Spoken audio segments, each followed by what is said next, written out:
দেখো তোমার ফুফি তোমার জন্য কি কি দিচ্ছে। তুমি তো এগুলো খাও না, না? খাই তো। দেখো তো, এদিকে নাও, এদিকে আসো দেখো। দেখো বলো তো এগুলো কি নাম বলতে পারো তুমি? এটা কি পিঠা? মাঝখানে কি থাকে? এটা পাটিসাপটা পিঠা। পাটিসাপটার এর নামও বলতে পারো ওরে না। একটা রোল বাদ দিতে। আমাদের একটু চা বানাই দিই। না একটু গরম পানি দিলে হবে লবণ দিয়ে। হ্যাঁ তারপর চা খাই আসছি।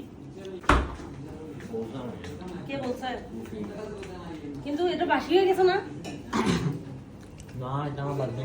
সেটাই তো, বার্থডে বাসি হয়ে গেছে না? আজকে বানাইছে না? আজকে মানে কিন্তু বার্থডে তো পার হয়ে গেছে না। এটা কয় তারিখ? আজকে 20 তারিখ। হাত দিলে এখন তো তুই খেতে আসবি না। 7টাতে আসে। 7টার মধ্যে আসে। এদিকে এসো না, এদিকে। সবার সম্পদ হয়ে গেছে। এখন এটা সবার সম্পদ হয়ে গেছে। না, হুম। না, এখন কি তোমাকে একটা ভেজে দিবে? না। পরে